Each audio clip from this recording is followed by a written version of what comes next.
Hello and good morning, everyone. Only Positivity here. I have my coffee with me, ready to explore this new phase of life with you all. So, over the past few years, I have gained a whole new perspective on life, and I've realized that life is too short to not be enjoying yourself while doing great things.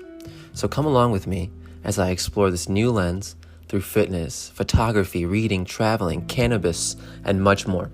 Looking forward to the journey, guys, and remember, only positivity. Alrighty, let me go ahead and start recording. Perfect. Alrighty, my friend. So again, my name's Amar. Morgan, I just want to thank you very much for the opportunity to talk to the NCIA. And if you're all right with it, I just had a couple of questions to run down with you, and we can go ahead and jump in if you're cool. Yeah, absolutely. Good deal. So, as I was perusing the NCIA website, I was just doing a little bit of a deep dive before we got into conversation, and I see that NCIA was founded in 2010. Now, my question would be is, how did the need for an organization like the NCIA arise? What gaps were there at that time in the cannabis community that you all feel that you needed to close? Well, at that time, or at least a little bit before that, the actual cannabis industry was extremely limited. There were only a handful of states with regulated medical cannabis systems, and California, which had pretty much the biggest medical cannabis market, was more or less unregulated, at least at the state level. And so a lot of these businesses were in sort of a legal gray area, and there wasn't really a lot of concerted effort on the part of businesses to advocate for beneficial changes in law, particularly ending prohibition and opening up new state markets. Um, Mm-hmm. but also in just being able to communicate with each other and share best practices and information. That structure really wasn't there at all. And then in 2009, the Department of Justice released what was called the Ogden Memo, which basically directed federal prosecutors not to use their resources targeting uh, medical cannabis businesses that were in compliance with state laws. This basically opened up the door for a lot of states or a lot of businesses in states that had medical programs to really start building up and like opening things like regulated cultivation centers and dispensaries and things like that. So the industry really just started growing by leaps and bounds overnight because of that promise not to prosecute them as long as they were following state laws. And that really brought the issue of the lack of organization in terms of looking out for the best interests of these businesses at the federal level into stark relief.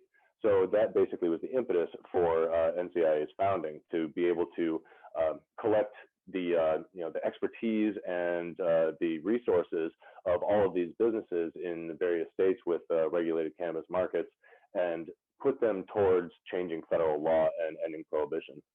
Ah, wow. That's some great background there. No, thank you for sharing that. So, in terms of the NCIA and some of their mission and their values, is is is there a compliance component of what you guys do, or is it mainly just pulling together best practices and ensuring that some of these businesses are set up for success?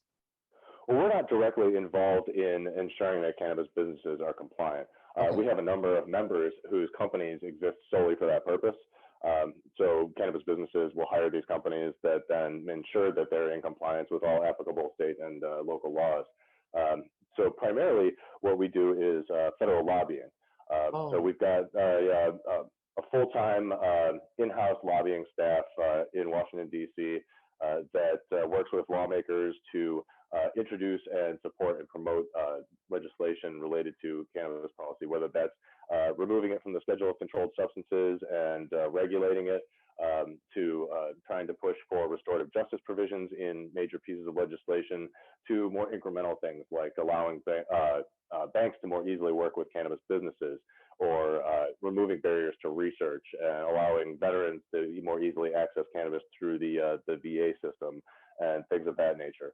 But in addition to that, we also operate just like any other trade association, where we will have big networking and trade show events for vendors and our members to be able to communicate with each other and connect and show their innovations in this space, as well as to learn from policy experts and each other about a wide range of issues relating to cannabis.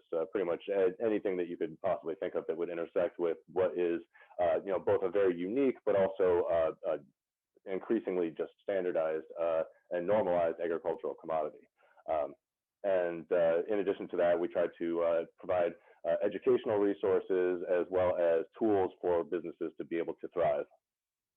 Oh wow. So outside of that, so you guys don't actually do anything compliance related. So you guys are just strictly kind of like a group of passionate individuals that have come together to kind of promote the cannabis industry and best practices within. Is that a pretty accurate statement to say? I mean, that's definitely part of it. Yeah. We're, still, I mean, we're just like any other trade association in Hmm. that we have member businesses and individuals. I think right now we've got about 1,500 members around the country of Wow. just member businesses representing tens of thousands of individuals within the actual cannabis space.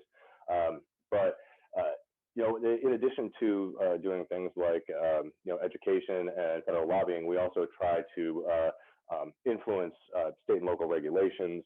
So, we're not in charge of making sure that businesses are in compliance with the Yeah. law, but we do try to help them and give them the tools to make it easier for them to do so, as well as trying to shape what the regulations they must comply with look like, either in existing or in markets that are currently being implemented. And those would be based on, the best scientific evidence we can find, as well as best practices and the experiences of both businesses and regulators in states that have had existing markets for a while. Gotcha, gotcha. And just to drill down a little bit on the educational component of it.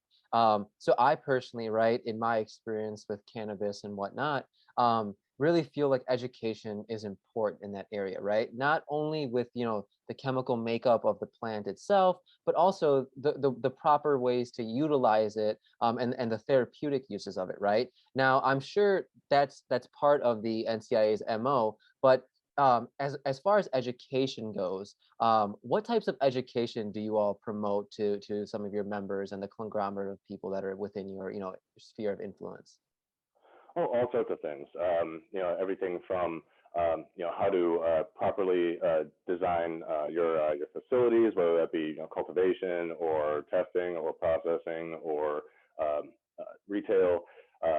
Things like we recently put out a pretty big paper on environmental sustainability, identifying Okay. 6 key areas where we've seen problems in terms of sustainability and areas where the industry can improve. And because we want to be, this is a relatively new industry, we want to be leaders in this space. Hmm. We brought together a bunch of people that are experts in various subtopics under the umbrella of environmental sustainability, and try to both identify where the problem and pain points are, but also suggest and explore potential solutions for them. And that's sort of like an ongoing process. And that's just one example. We do Yeah. things related to proper tax procedures and making sure you're complying with that. We have webinars recently about how to make sure that you don't run afoul of things like the Telephone Consumer Protection Act when it comes to retailers texting customers.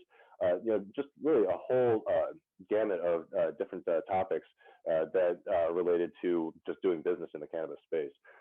Not to mention trying to make sure that people are activated and knowledgeable about some of the historical inequalities produced by prohibition and ways to help overcome those and improve diversity and inclusion within the industry itself. Wonderful, wonderful. That's great context. I'm loving all this information that you're throwing my way. And if you could tell me a little bit about like the leadership team, right? I was doing a brief read up on, Aaron Smith, the CEO, and Rob Kelloff, the chief operating officer over at the NCIA. What are some of the key principles that they're outlining for their team and yourself and anyone out there from the NCIA who is kind of like, getting out in the world, getting your name out there, connecting with businesses? What are some of their like main initiatives that they're pushing on as of late? As an organization as a whole, Hmm. we're primarily dedicated to community education and advocacy, Hmm. and we try to make sure that all of our projects at least try to promote those particular goals. Um, at the moment, really, we're just trying to get things sort of back to normal after the Right. pandemic and get Totally. back to having our in-person trade shows, which are really, like, aside from our federal advocacy work, the best value for our customers in terms of their ability to network and learn. And sort of in the the process of that, where you have to do a lot of smaller projects and things like that, just to help bolster those efforts and uh, identify people among our membership who are subject matter experts and putting together panels and things like that. Not sure if Right. that answers that question, but yeah, and in terms of just like leadership history, um, I actually worked with Aaron at a different organization before the founding of NCIA, and he's been involved in cannabis advocacy for almost 20 years now. Okay. And what why is that? Is there any particular reason he's so heavily advocating for the cannabis industry? I mean, I'm sure that he has plenty of personal reasons, but in Okay. general, I think that all of us are really dedicated to this because we've seen the injustice and the harm caused by prohibition, and Yes. we want to change that. I'm so happy to hear that. That's music to my ears, you know. I think me as growing up, we were always worried about things like that. And as you became more familiar with the plant itself, you realize that, hey, look, this is not harmful in the way that people are portraying it to be. There's a lot of stigma still around it. You know what I mean? And Mm. I so commend you all for being part of that breaking of the stigma, and it's an organized effort that you all are putting together, and you're doing best practices, you're connecting with other like-minded individuals, and it's more than the plant itself, right? It's equality, it's things of that sort. So I commend you all for your purpose and what you guys are doing. Thank you for that.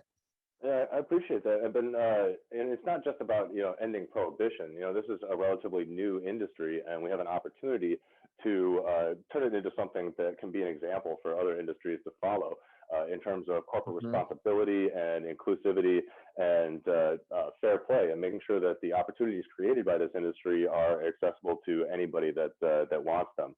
And I think that that's another real driving force behind everybody that works at this organization. We can legalize cannabis, and then that's a great major pillar that we have to accomplish. But we also have to feel incumbent to guide the industry in the right direction and try to make sure that it provides the best opportunities for everybody involved. Totally, totally. And again, thank you for that added color there. And so I know you were saying that you had worked with Aaron in a previous endeavor prior to the launching of NCIA. Was that the marijuana policy project? Mm-hmm. Oh, awesome. And I did some brief research on that, as legislation was opening up. But can you tell me a little bit about what that MPP endeavor was all about? Well, Marijuana Policy Project is one of the oldest cannabis advocacy organizations. Uh-huh. They're primarily focused on changing state laws through either legislation or through the ballot initiative process. And that organization has been directly involved in the majority of successful medical and adult use legalization campaigns around the country. They've recently gotten a little bit more heavily involved in federal policy as well. But yeah, I worked there for about 10 years before joining NCIA in 2018, and was really happy to be able to be a part of so many successful campaigns, and really just learning so much and being able to have a real impact on directly on people's lives in terms of ending arrests and creating job opportunities through a regulated market.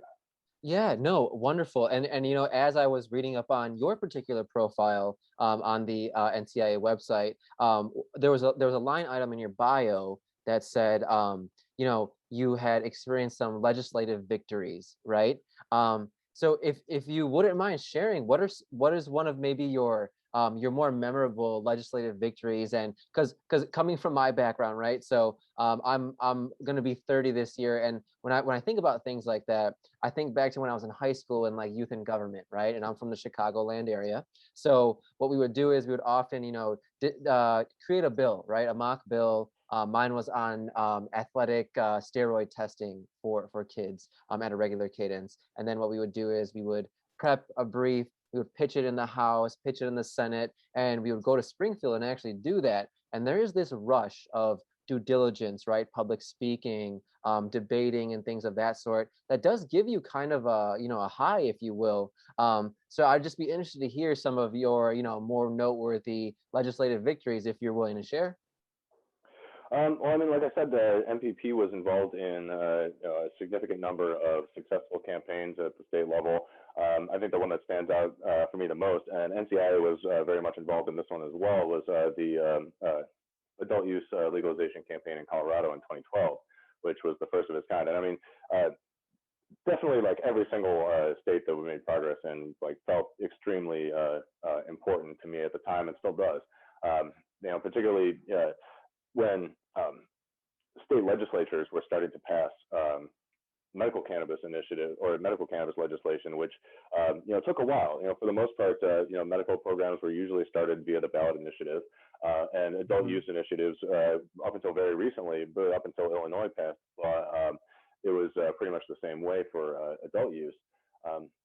But actually getting pieces of legislation through state houses in places like Minnesota or Rhode Island, or pick a state, they all are really important because that positively changes people's lives. I used to get phone calls on a regular basis from people telling me that their quality of lives had significantly improved because of that work. So it's incredibly rewarding. But in terms of, I think the one that stuck out the most was probably Colorado, just because it was the first time any state had passed any sort of an adult use law. A lot of people thought that it wasn't possible, but when those votes came back, that really showed the world that yes, this is possible, and it really opened up the door for a lot of other. And at the same time, on the very same day, Washington State passed a very similar measure. I was a little bit less involved with that one personally, but in terms of a support role, I was really proud to be a part of the Colorado effort, even if it was from afar. Wow, that's awesome. That is awesome. That must have been very rewarding. And how do you guys strategize, right? So when you're talking about policy, and you're talking about legislation, are you tackling it one state at a time? Are you grabbing like the federal low-hanging fruit where it's applicable, or is there some sort of brainstorming session that happens before you guys embark upon your separate directions? Well, I mean, in politics, you have to constantly be strategizing because the environment Right. is constantly changing. NCIA doesn't really focus too much on state level politics, Okay. although we support the groups that are working on state legislatures, as well as supporting individual ballot initiative campaigns in those states to the extent possible. But in terms of our direct work, we really try to focus on federal stuff. And that's a very tricky thing to strategize. It's like I said, it's constantly changing. But I think that the thing that we try to approach it with is, we have a long-term goal of ending prohibition, and then there's goals after that of making sure that it's regulated properly, and not not overregulated and not underregulated. But in terms of figuring out sort of like which bills we're going to be focusing on, which lawmakers we're going to try to get to champion things, I think it really depends on the individual situations, and these things are very fluid over time. I think the overarching sort of theme is mostly about pragmatism. Someone once said that politics is the art of the possible, and I think that that's something that we have to remember, that this is this is a policy set that has been in place for really over 100 years now almost, and it's going to take some time to undo that and change people's minds.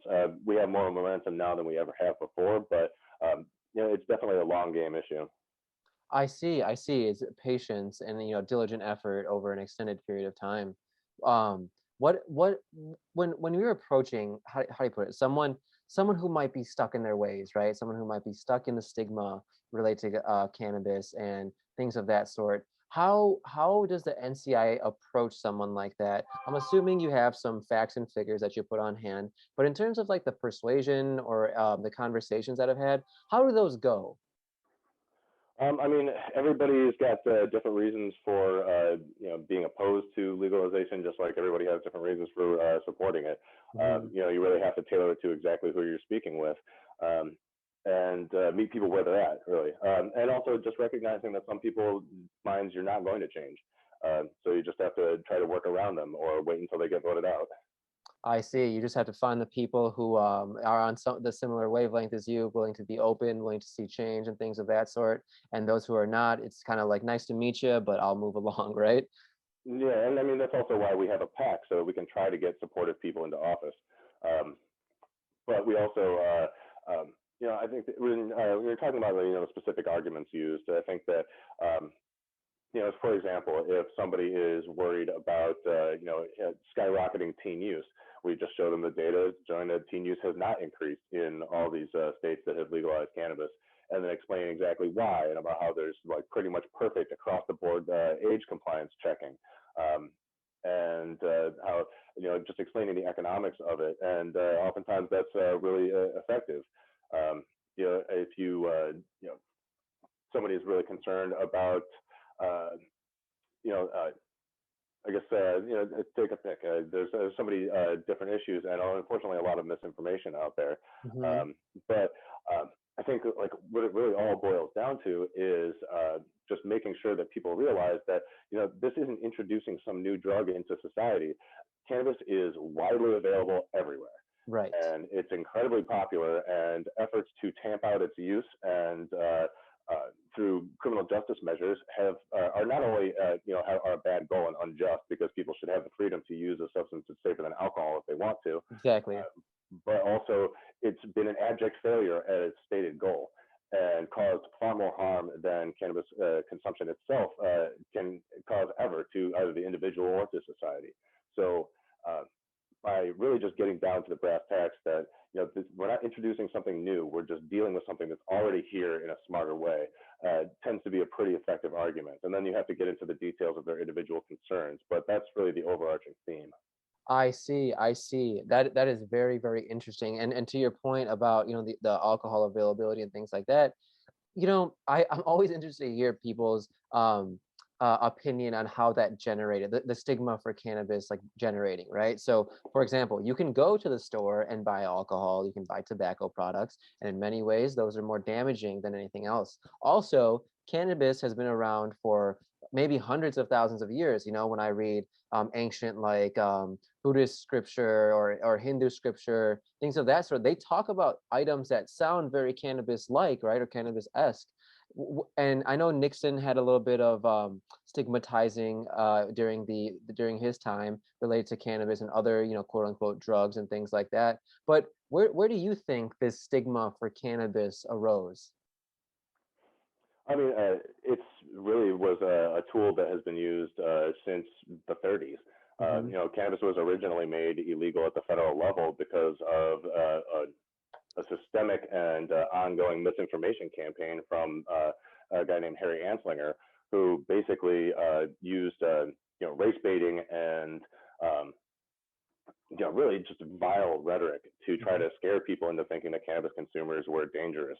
And that has continued at some level since that day, among prohibitionists at least. And, modern day, it's clearly been tamped down a little bit. But I mean, when you brought up Nixon, I don't think Nixon really cared about cannabis at all, but what he did care about was having a tool that he could use to criminalize his political opponents, namely people of color and the anti-war movement. And cannabis was very popular among both of those populations, so it was an easy way to criminalize them and basically, take them off the playing field in large numbers and do significant damage to them, both politically and economically. Wow. So it was less about cannabis itself, but more about using it as a mode to like incarcerate the masses. Yeah, among other things, but yes, that's has always been a major driver for it. And so, I mean, in order to prop up that system, subsequent federal administrations and law enforcement and state governments have done everything they can to try to demonize not only the cannabis plant itself and exaggerate its associated harms significantly, but also to stigmatize the people that consume cannabis. I see. And really completely unfairly. And a lot of people who are now in positions of power grew up hearing nothing but that rhetoric, and they, it gets stuck in your head, and it's very difficult to sort of deprogram that sort of information. Yep, it's very difficult to unlearn something that you've just been, pounded, drilled down on pretty much your whole life, right? Mm-hmm. Yeah, no, very, very interesting. Now, I know as we approach time here, is there maybe a story that you would be willing to share, and if not, all good, no worries there, that said, hey, look, all right, after this, I'm joining the cannabis advocating society, or I'm going to be I'm going to be a cannabis advocate. Is there a story that you'd be willing to share that kind of took you down this path? Oh, absolutely. When I was in college, I was arrested for minor possession, Okay. and when I went to court, I got a relatively inexpensive lawyer, but showed up wearing a tie and whatnot, and I basically got a slap on the wrist. It was still like pretty harmful, and the fact that I saw people that were getting hit with underage alcohol charges getting far less in terms of punishment. Whereas I, lost my license for 6 months. I lost the ability to get any sort of federal student loans, and Wow. so I had to take out private loans that are still hanging over me. I had probation and drug testing, the whole nine yards. It was very expensive, and then the collateral effects of that, of having that on my record and having it interfere with things like employment and finding housing. And that was still a slap on the wrist compared to the sentences that were handed out by that same judge in that same room to people that didn't look like me. Wow. And when I saw that firsthand, I'd already known about a lot of the injustice surrounding prohibition, and just from just a rational standpoint, I'm like, this is clearly safer than alcohol. People shouldn't get punished for it. People should be able to do what they want with their own bodies. But when I firsthand saw the disparity in the way that people were treated in the justice system based on cannabis simply because of the color of their skin, it really shook me and was a huge motivator for me to get much more heavily involved.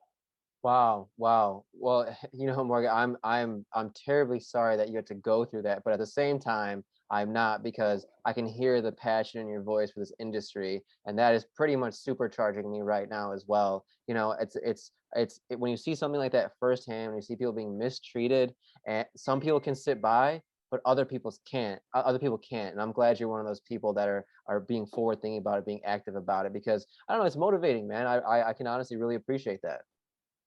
Yeah, I mean, can say I have zero regrets about getting involved in this mission, and it's something that I'm still heavily motivated by today. It's been incredibly interesting and incredibly rewarding. Awesome, man. Awesome. And I know we have a minute left. So what I want to do is, if anyone's listening to my podcast, but I'm not saying too many people are, is there anything that you would like to say about the NCIA before we hop off? Oh, just go to thecannabisindustry.org. Check us out if you're interested in getting involved in the cannabis industry. Even if it's not direct plant touching businesses, actually most of our members are ancillary businesses that provide services to plant touching businesses. You can find a lot of resources there to help you out, but it's also really important for you to be involved in advocacy as well, because this is the work is not over in that front. And um, if you get directly involved in changing laws and promoting justice within the cannabis space, you'll end up having a much more successful time in the industry itself. Wonderful, wonderful. Well, thank you so much, Morgan. I really appreciate your time this afternoon.